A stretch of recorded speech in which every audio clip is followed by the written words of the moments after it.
Do you want to become a CFO and take control of your career? Our podcast series from Go to CFO will give you a unique insight into what it takes to become a successful CFO. Hosted by the three amigos at AXR Recruitment and Search, myself, Greg O'Shea, and my colleagues Kunal Gupta and Nick Constein, we speak to inspiring and successful CFOs from our network as they share their career journeys with us. It's the closest thing you're going to get to delving into the mind of a CFO. We hope you enjoy it. Welcome to today's episode of Go to CFO. My name is Nick Constein, Associate Director here at AXR Recruitment and Search. And today I'm joined by Mike Charter. Mike is a former international CFO and Chief Strategy Officer with over 30 years leading finance and strategy across Europe, Asia, and Australia. He's run billion-dollar P&Ls, partnered with global CEOs, and advised boards through transformation, growth, and high-pressure environments. And what Mike is known for today is the impact he's making as the founder of AVAALER, an executive coaching platform elevating senior finance executives into aligned, influential, high-performing leaders without burning out. Thanks for coming today, Mike. How are you doing? Hi, Nick. I'm doing well, thanks. It's great to be here.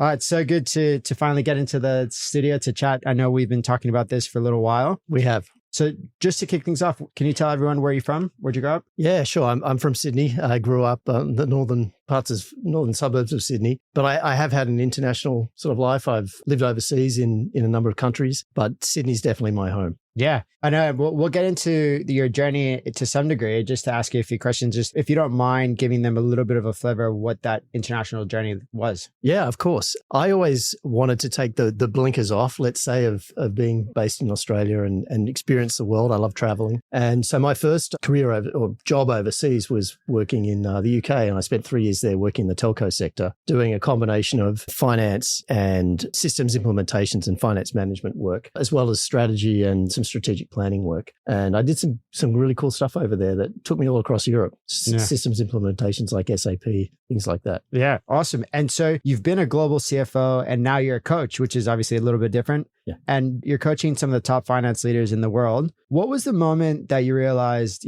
success isn't just about performance, it's about alignment? Yeah, that's a great question. I had a number of CFO roles and I was currently in a chief strategy officer role. And the CEO came in to my office and said, look, Mike, the CFO role is opening up and I'd like to know if you'd be interested. And it was one of those moments where I really had to think about what do I really want to do next with my life? And I was really enjoying the strategy work, the M&A work, lots of being out across the business in this broad strategy and M&A role. And I realized that going back into a CFO role was actually going to take me out of alignment because I was enjoying having that broader skill set and developing in different ways. And so I actually said no to that role. People thought I was crazy, but to have said yes, it actually would have put me in a state of misalignment. Yeah. And almost inauthentic to what you want to be doing, just accepting it because someone else thinks you should be accepting it, which is probably more dangerous. Yeah, 100%. I really enjoy, as you'll hear later on, about,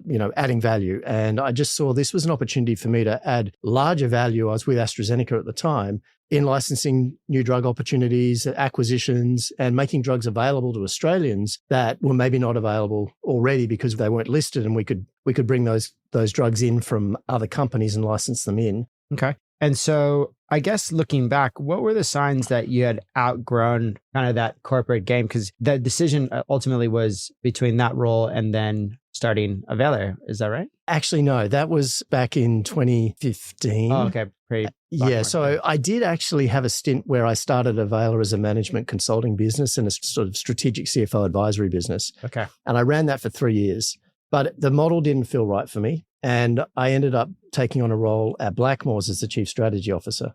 But I'd been at Blackmores for 5.5 years and I was leading the acquisition of Blackmores by Kirin, the Japanese company. And so I led that M&A process. And at the same time, my father passed away. And it was a moment where I realized that life is short.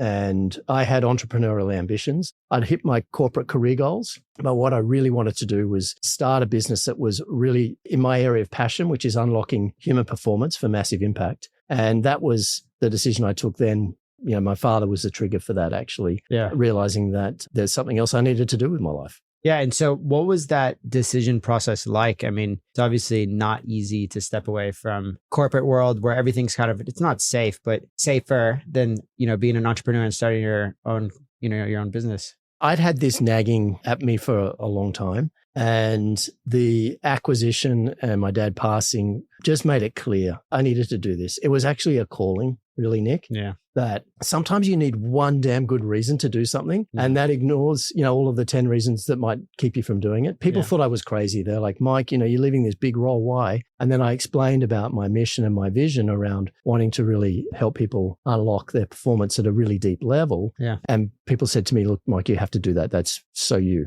And we can see you being really successful in that. And that kind of gave me an external view on what was possible. But I just knew in here that this is actually what I'm actually really meant to be doing, Nick, after my corporate career. And so to give the listeners, I guess, some context of what does that actually look like in terms of your mission, your purpose in a practical sense? What does that mean? Practically, so my company, AVAALER, it's a play on the normal word avail, to be a profit or use or benefit. But I came up with a new word. Sounds the same, avail, but it's spelled AVAAL. It stands for adding value at all levels. And really, an availer is someone with a deep desire and need to add value. And they do that by using their resources, which is their knowledge, their networks, their experience, their time, their energy. And they help people where they feel that they can make an impact and help them get a result beyond what they can get on their own. And my purpose around this is that these types of people that resonate with this kind of definition, they're catalysts for positive outcomes. And I really believe that if we can help people shift and remove,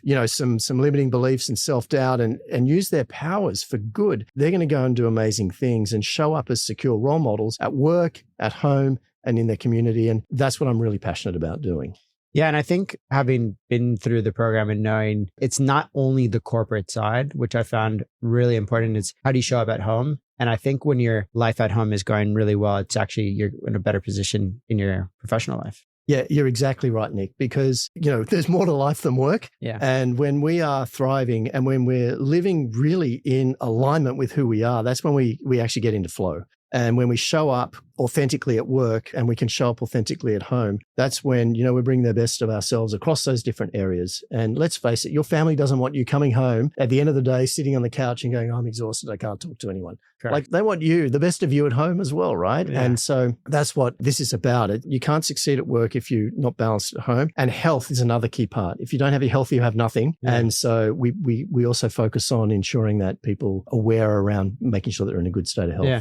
And so what did you think the business was going to be like when you started versus what is it like today? That's a great question. It has definitely evolved. The marketing people will tell you, look, you've got to pick a niche. Yep. And the niche I chose was finance professionals who are fathers, right? Because I know that very extremely well. And then that started to expand and I started to work with women and I really enjoyed working with women. And now I've got an even balance between men and women. Yeah. And it's branching out between finance professionals as well as COOs, GMs. But really where I'm focused on is people that are either in the C-suite or knocking on the door of the C-suite. Yeah. But ultimately, Nick, my vision is to impact 10 million people with the work that I'm doing and help unlock who they are at their best and show up as that person. And that will be through different ways of doing that, through podcasts, through short programs and things like that extend beyond, the deeper personalized executive coaching. Yeah. But that's my mission. That's where I really want to get to. And when you look at, the high performing finance cohort that you're looking at, you've often said to me that they don't have a skill problem. They have an alignment problem. We've talked about alignment a bit, but can you just tell us what does that mean to you? Yeah, sure. So let's think about an X and a Y diagram. And along that X axis let's think about that as skill set. So the education, the on-the-job training that you've done. And, you move along in your career along that continuum as you've got more experience. But along the Y axis is what I call the inner game, right? Which is your mindset. It's how are you calm and confident? It's your emotions. And can you regulate your energy? Do you know who you are at your best? And can you show up as that person with executive presence? And it's fulfillment. And it's also, ultimately, it's about enlightenment. And what I see all the time with many people, in fact, it's one of the key reasons people come to me is because they're out of alignment. They can feel it. And it's usually that inner game where they feel that. And so they can be having successful careers, but they don't feel that successful, even though they look successful to the outside world. And so they're lacking that alignment. And that's where burnout and frustration and feeling stuck, those emotions then start to come out. Yeah. And so being really aware of that and understanding, is it something within me where I'm out of alignment, that's inside me, or is it something external that's putting me out of alignment? A toxic boss, changes in the workplace, outgrowing the role, feeling stagnant or wanting more.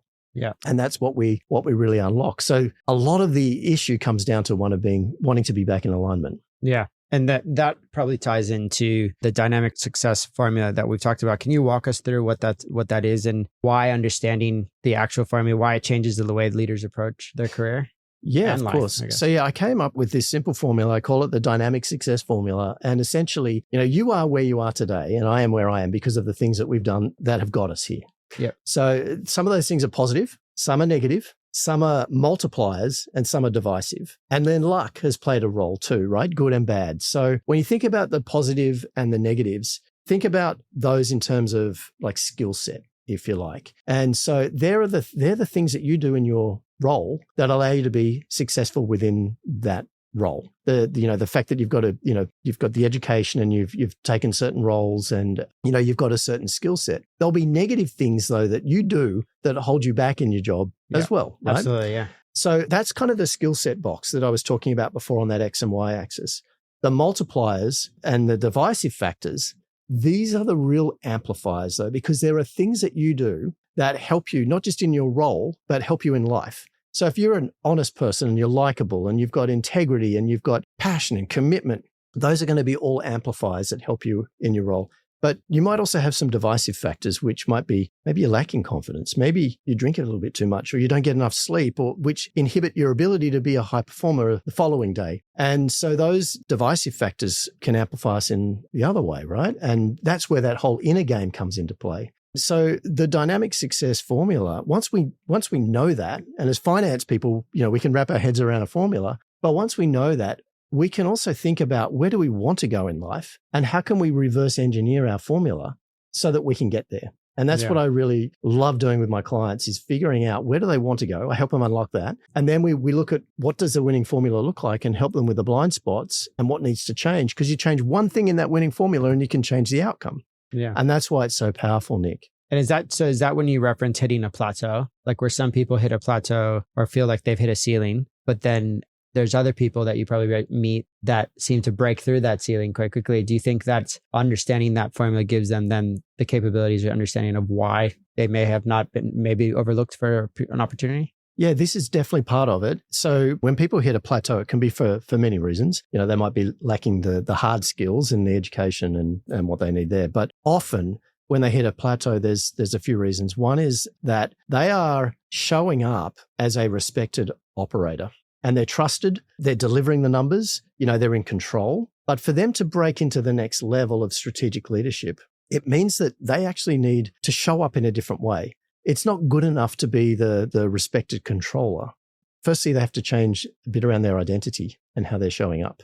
They have to change the way that they're communicating and they have to change their presence and really think about the type of leader that shows up and influences is very different to, maybe a senior financial controller that's reporting on the numbers. So it's going from reporting on the numbers to communicating around value and influence and strategy and change. And some people can't make that shift. But with a lot of my clients, I can see they're stuck there. And that's what I help them unlock because it's a different way of looking at the world. What got them to the financial controller, they need to let go some of that in order to move forward into that next level. Yeah. And as you reflect on your time in your career working in finance, has there been moments now, upon reflection that you think I needed to make an adjustment, I needed to change, if not, I was never going to get that next opportunity? Yeah, 100%. We have situations where, I can talk about me personally. I thought about myself as this finance guy, right? And you can sort of be in this container, right? This mental model and this framing, and you can actually get quite stuck and you can say no to opportunities because you think, well, hang on, I'm the finance guy. Why would I be doing something in a marketing or a product development space? That's taking me outside of what I know and my identity.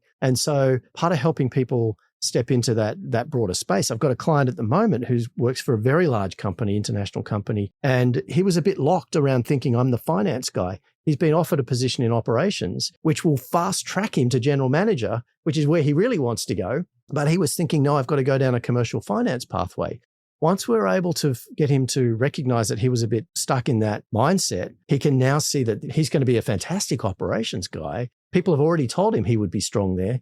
He just didn't have the identity and stepped into that identity that allowed him to see himself as potentially thriving in that role. Yeah. So, I think that's pretty common in finance. We recruit all the time and hear people, we interview people and we say, what's the end game? What do you want to do? Oh, I want to be COO, but then they're shying away from opportunities and they're not having that natural curiosity or that ability to thrive and, step out of their comfort zone, I guess. Yeah, definitely agree. And so I just want to go back to, you made a comment about the inner game and kind of that confidence and being calm and having presence. What are the biggest shifts that unlock that next level for finance leaders? The biggest shift is really building executive presence. Yeah. The biggest shift that allows is leaders have to see you as being ready for the next level before the title is given. And so operating as an experienced financial controller, I don't mean to pick on financial controllers, but we can kind of understand the difference, versus stepping into a C-suite role is a different shift in your identity and it's a different shift in your executive presence. And when I think about executive presence, it's an energy that you feel. You feel it before someone's spoken, right? Yeah. There's a presence. And I break executive presence down into three key things. The first thing is around your identity. And so are you seeing yourself as being a C-suite level executive? And are you showing up as someone who is a strategic leader? That's the first thing. So your identity. The second thing is around your expression, which is the way you communicate. And do you communicate in terms of reporting and delivering numbers, or do you communicate at a more strategic level around value and around opportunities and enterprise level discussions? And then the last one is around your energy. And what is the energy that you're showing up with and how are you projecting that? And so those three things are real key drivers for building your executive presence. And no one teaches this. No one really puts a definition on it, but we know it, we feel it, we see it. And it's why sometimes the technical people, I've got a client in the US, she's brilliant and she's a finance director. She's not getting promoted. And she was saying, all these guys are morons that are getting promoted ahead of me. And the difference is that even though she's technically brilliant, she wasn't showing up with that executive presence. So the leaders don't have trust and confidence that she can step up to that next level because she's not allowing anybody to see that part of her. So it's breaking open that next level for her to step into so that she can demonstrate that. I know she can do it, but she's got to allow herself to do that. Yeah. And I want to talk about something specific that you talked about, which is energy. And you and I have talked about this previously, but the energy factor can not be understated. Someone walks into the room, high energy, great presence. The room feels lighter. Someone walks in and they look miserable. Well, I guess everyone else is going to be feeling pretty miserable. What do you suggest people do to address that energy challenge?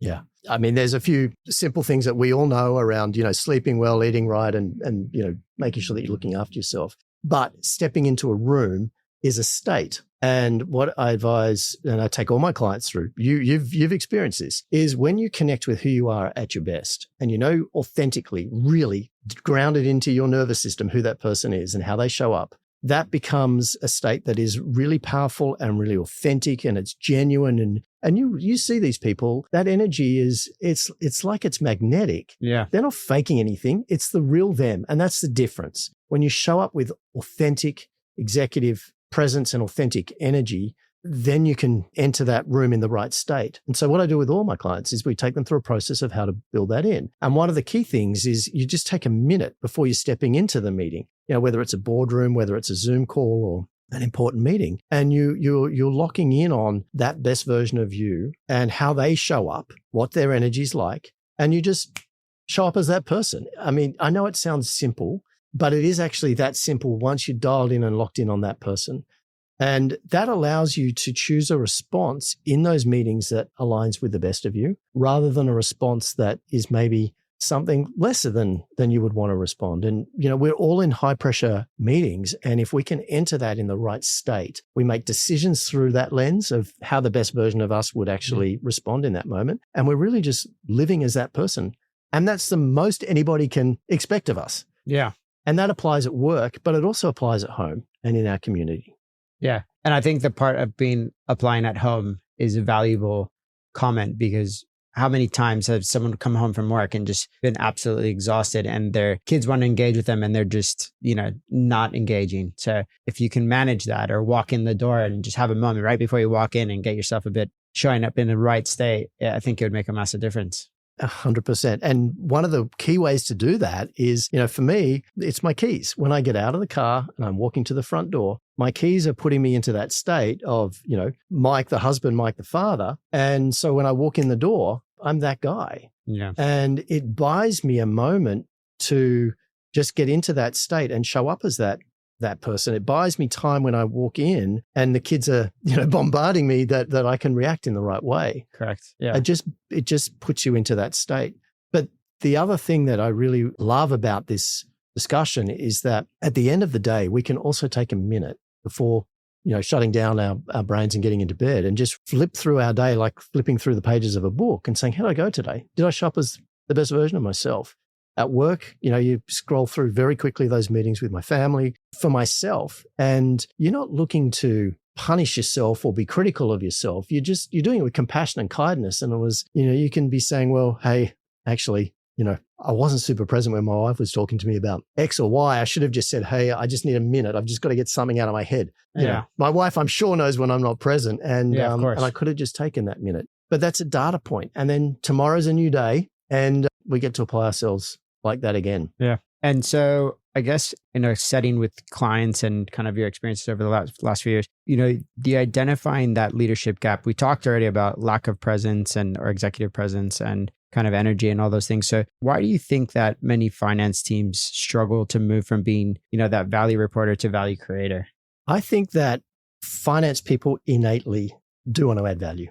That's definitely there. But I do think that there's some challenges in some areas because people can be too deep in the weeds. And it can be because, there's systems and people and process issues that are keeping them down there. I'm very familiar with that. Even though they do want to be more of a value creator, they can get stuck there and they just don't have the bandwidth to be able to do that. But it's exactly why, actually, Nick, that I created a concept which is called the Chief Futures Officer.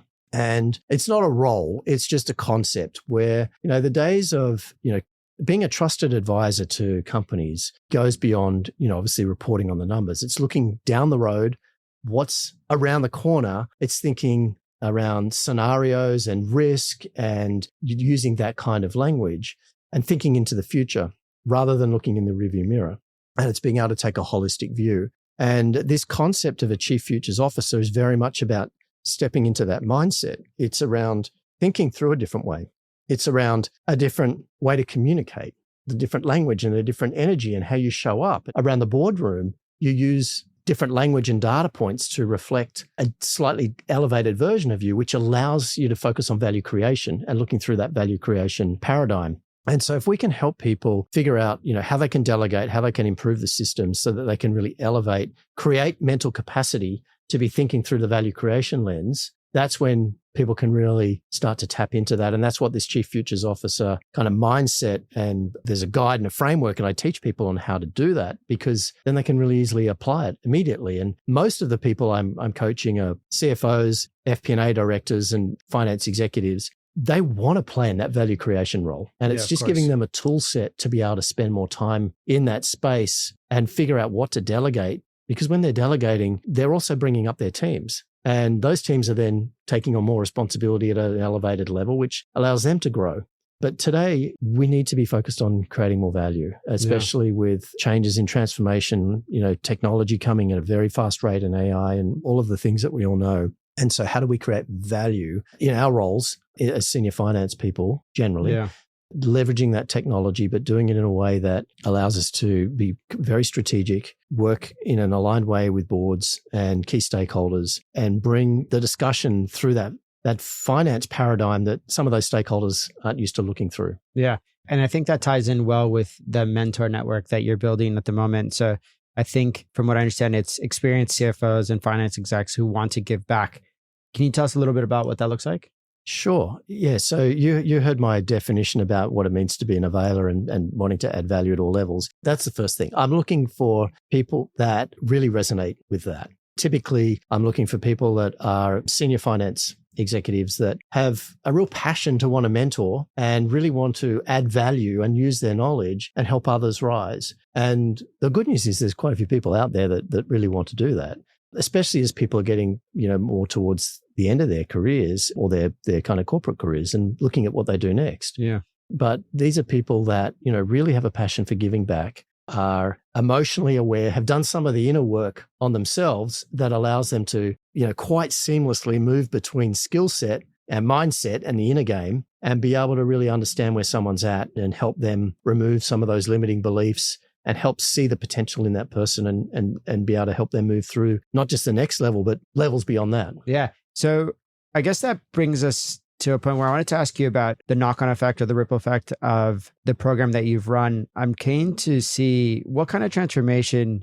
do you see when finance leaders start leading from an alignment perspective and not just, a cultural or work perspective? Yeah, I'm going to give you two stories if that's okay. Sure. The first one is a finance manager that I was coaching, and I hadn't spoken to him in about 6 months, and he joined one of the group calls and he said, Mike, look, I've just got to let you know that every single day I apply this best version of you principles that you teach me.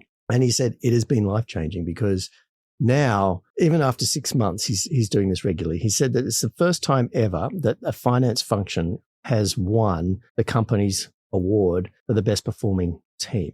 Normally it's a commercial team, and he's just showing up in a very, very different way now, with confidence, with clarity in how he's leading. But he said the biggest shift has been at home. And even though he's had clarity around what he's doing and more impact at work, but actually being present as a father, as a husband, his whole family can feel this lift. And so that then becomes an amplifier for him to fuel what he's doing at work. Yeah. But the other example is kind of around this concept of being an availer.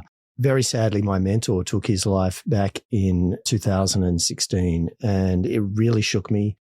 I didn't see it coming. And at the time, I was preparing to do some work on a TV show around common health, the key areas of disease, and could they be cured? Because I've got a healthcare background for the last 20 years. And we decided that the first episode we were going to film was around mental health after this sad passing. And that ultimately led to us creating a mental health foundation off the back of that called Gotcha4Life, which some of the viewers might be familiar with. And now that's impacted well over 1.5 million lives. And I was director, now I'm on the advisory board, but we've got, a lot of big corporates that support that. But that's a real tangible example where I knew that I could do something that could make a real impact. I could use my resources to make a real impact. Yeah. And then that has now grown into quite a significant organization. And, I was receiving the emails because I was director and company secretary initially, and some of them will break your heart, but some of them fill you with joy. And the type of work that, I feel very blessed and very privileged to be able to work with individuals at such a deep level, because the transformations are just so powerful. Yeah. And to see those ripple effects are massive. And, this is, with Gotcha4Life, this is kids now growing up still with a parent in place. The mission there is 0 suicides, and everyone having a Gotcha4Life mate and someone that they can talk to in good times and also in bad, someone that's not going to judge them, and they can say, hey, listen, I'm here for you. The way you're thinking about that is completely off. Let's reframe that, or let's give you some help. It's not about you being a mental health practitioner. It's just being a trusted friend or a trusted person that they can come to. And those ripple effects are really huge. And that's the essence of being this catalyst for positive outcomes. And if I just truly believe that if we can get more people using that energy in the right way, feeling aligned and fulfilled in what they're doing, imagine how things are going to lift off the back of that for people. Yeah. Yeah. Unfortunately resonates. I've had quite a few, unfortunately, friends commit suicide. And, that, I think with that type of organization, we'll put the link in the show notes on how, if people would like to get involved. Highly recommend people have a look at it. It's had a huge impact so far. So I guess to close things off, for anyone who wants to explore working with you, whether as, a client or a mentor, what's the best way to start the conversation? The best way, firstly, if someone's looking to unlock and reach that next level, or if they're looking to step in and understand what mentoring could look like, and I have a certification to take people through that, then reach out to me. Let's have a conversation, because, Gotcha4Life is the pointy end of mental health, and where I'm playing is the performance lens and helping people certainly not fall down into that space, but definitely about activating that human potential to really achieve pretty extraordinary things. And the best people in the world all have coaches. And so finance people and executives, why not them as well? And have someone in your corner that can really, really help you hit your next level. Business is a team sport, and a lot of companies do support their employees through this type of work. But sometimes, I work behind the scenes as well and help people really amplify and take their lives to the next level. It's very fulfilling work, and I'm looking to bring more people into the AVAALER network. Mike, your energy is contagious, man. Thank you so much for your time. Always love being around you. Thank you for joining us. Pleasure to be here, Nick. Thanks very much for having me. Thanks for tuning in, and we hope you enjoy the insights from our network of inspiring finance leaders as they share their journey from Go to CFO. If you're looking to make the next move in your finance career or build your team, get in contact with the team at AXR Recruitment and Search today. We're passionate about building careers, not jobs, teams, not just hires. If you enjoyed the episode, hit the like button and subscribe today. See you next time.